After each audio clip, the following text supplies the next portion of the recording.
You know, there's this huge paradox happening in cybersecurity right now. Pretty much everyone agrees on the strategy. It's called zero trust, but almost no one is actually succeeding at it. So today we're going to dig into why there's such a massive gap between what companies want to do and what they're actually getting done.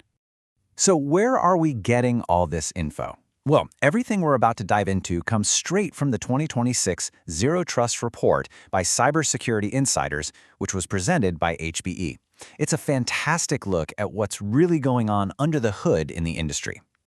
Okay, so first, let's do a quick refresher just to make sure we're all on the same page. What is Zero Trust anyway?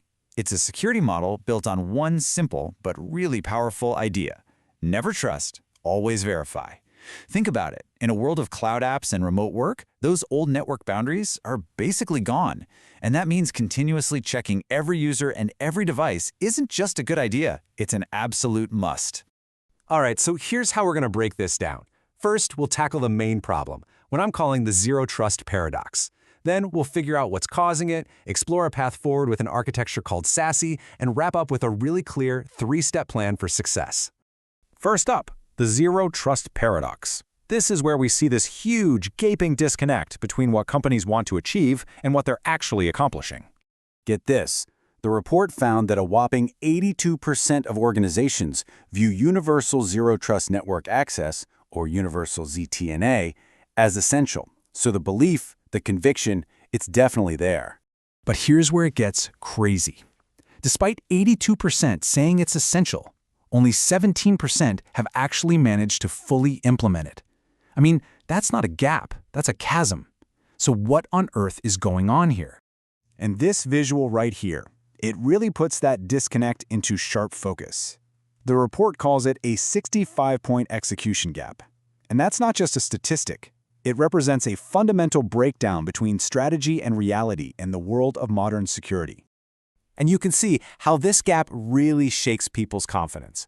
When companies were asked to grade themselves, they gave their own zero trust efforts a C-, a 6 out of 10. They know they're not where they need to be.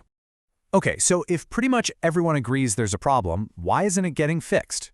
Well, that brings us right to our next section, which gets to the root cause, something the report calls the integration wall. Now, you'd probably guess the biggest holdup is budget, right? Or maybe old, creaky tech. But the data, it tells a totally different story. The number one obstacle by a long shot is tool sprawl, just having way too many security tools that don't talk to each other. And this slide shows you just how out of control that sprawl has gotten. A massive 78% of companies are trying to juggle their security policies across multiple disconnected systems. This isn't just messy, it's dangerous. It creates the exact blind spots that hackers love to exploit. It's a wall that stops progress dead in its tracks. And this integration wall creates another massive headache, people having way too much access. You see here the biggest factor, at 56%, isn't some elite hacker. It's your own employees having keys to doors they have no business opening. Attackers don't need to kick down the door if you've already left it wide open for them. So the big question is, how do we tear down this wall? And that leads us perfectly into our third section, finding a way forward with SASE. It's the operational model that can finally make zero trust real. SASE, that's S-A-S-E, or Secure Access Service Edge, is a total game changer here. It's an architecture that brings your networking, like SD-WAN, and a whole suite of security services, known as SSE, all together under one roof, delivered from the cloud. It's literally designed to fix this fragmentation problem. So what does that actually look like? Well, think of it this way. SASE is the delivery system. It takes all those great ideas of zero trust and it turns them into real-world business outcomes, like less risk, more agility, and a much simpler security setup. And because of this, we're seeing a really clear trend emerge across the entire industry. Organizations are finally starting to move away from that chaotic tool sprawl and toward consolidation. And the numbers absolutely back this up. 63% of companies are now actively slimming down their security toolkits. They're moving to these unified SASE platforms, whether it's from one vendor or a mix. The trend is crystal clear. The age of just collecting shiny new tools is over. Now it's all about integration. Of course, not everyone's journey looks the same. This chart shows the different roads companies are taking. You can see the most popular starting line, at 30%, is access first, which usually means replacing an old VPN. But whether they start with access, platforms, or identity, the destination is always the same: one unified architecture. All right, so for our final section, let's talk about the path forward. The report gives us a super clear 3-step framework that any organization can use to get serious about zero trust maturity. Step 1. Simplify. You got a clean house. Get rid of redundant tools and bring it all together into a single SASE fabric. Step 2. Unify your enforcement. This is where universal ZTNA comes in, making sure every single connection gets verified. No exceptions. And finally, Step 3.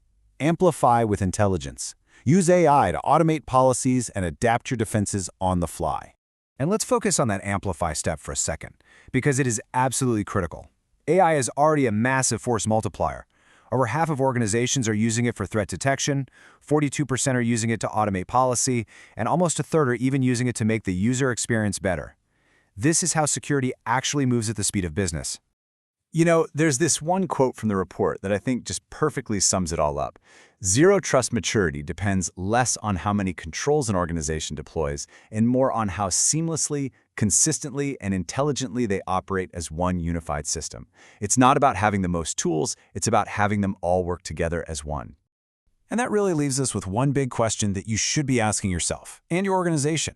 Are you building a modern, unified security architecture? Or are you basically curating a museum of expensive, disconnected tools that can't actually protect you? Hey, if you got something out of this breakdown, do us a huge favor and hit that like button and subscribe. Your support is genuinely what allows us to keep making more explainers just like this one. Thanks for tuning in.